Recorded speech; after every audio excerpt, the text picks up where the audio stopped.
Extend और जारी रखेंगे जब तक गवर्नमेंट से कुछ रिटर्न में नहीं आ जाता कि जो भी बच्चे और प्रोटेस्टर्स 20 जुलाई को और अभी भी जो जंतर मंतर में प्रोटेस्ट कर रहे हैं उन पर कोई भी लीगल केसेस, FIRs एक्सेट्रा दर्ज नहीं किए जाएंगे और जो भी दर्ज हुए हैं उनको वापस लिया जाएगा। तो ये आश्वासन गवर्नमेंट ने कल सुबह दिया ओरली, लेकिन सोनम ने कल दिन भर फिर से फास्ट जारी रखा कि वो चाहते थे कि ये रिटर्न में हो और फिर रात को 12 बजे ये शर्तें रिटर्न में मंजूर हुई कि एक तो किसी के ऊपर FIR या कोई भी लाठीचार्ज या कोई भी अनड्यू फोर्स नहीं डाला जाएगा और सेकेंडली जो भी नीट के जो बच्चों ने सुसाइड किया है उनकी फैमिलीज को कंपनसेशन दिया जाएगा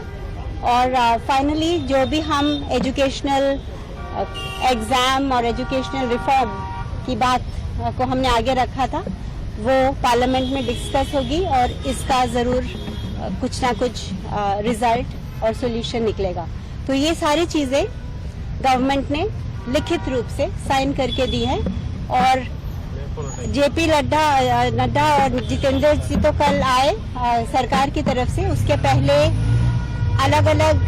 MP गण आए थे जैसे तनखा जी, सागरिका घोष और जॉन ब्रिटास जी जो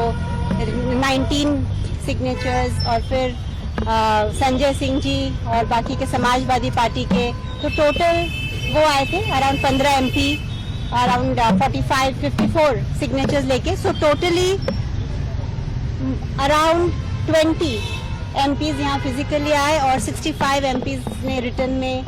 ये जो अपोजिशन के थे और जो हर पार्टी को रिप्रेजेंट करते थे उन्होंने भी ये आश्वासन दिया है कि पार्लियामेंट इन मुद्दों पे डिस्कशन करेगी। तो हमारे लिए ये बहुत ही एक सक्सेसफुल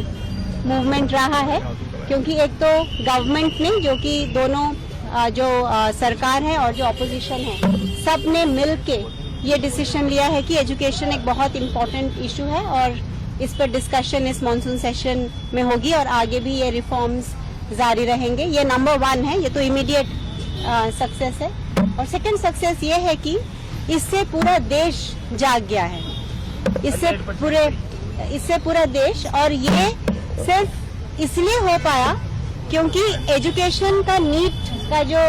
पेपर लीक हुआ वो जस्ट एक सिम्टम था, उसके पीछे जो कॉजेज थे वो हर सिस्टम में थे, एजुकेशन सिस्टम के रिफॉर्म में भी, बाकी भी अगर आप देखिए जुडिशरी, मीडिया, तो एक आम आदमी अपनी कॉमन जिंदगी में ये ब्रोकन सिस्टम्स को रोज एक्सपीरियंस करता है। इसलिए ये जो हमें राष्ट्र भर से समर्थन मिला ये उसका प्रतीक है और हम आशा करते हैं कि ये गवर्नमेंट के लिए भी एक वेकअप कॉल हो। अभी तक शायद उनको इतना पता ना हो कि देश उनसे इतना उम्मीद करता है और नाराज है, तो इसीलिए ये हर एंगल से ये जैसे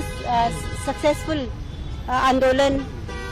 रहा, तो इसकी वजह से सोनम ने कल अपना फास्ट ब्रेक किया और अब आज वो पूरे लिक्विड्स पे है। धीरे धीरे एक प्रोसेस होता है वापस डाइजेस्टिव सिस्टम को किक स्टार्ट करने का। तो आज सारे वेजिटेबल, दाल, ये सब लिक्विड, कोकोनट वाटर आज लिक्विड पे रहेंगे, फिर धीरे धीरे कल से सेमी सॉलिड और फिर सॉलिड्स में वो ट्रांजिशन करेंगे। मैम एक और सवाल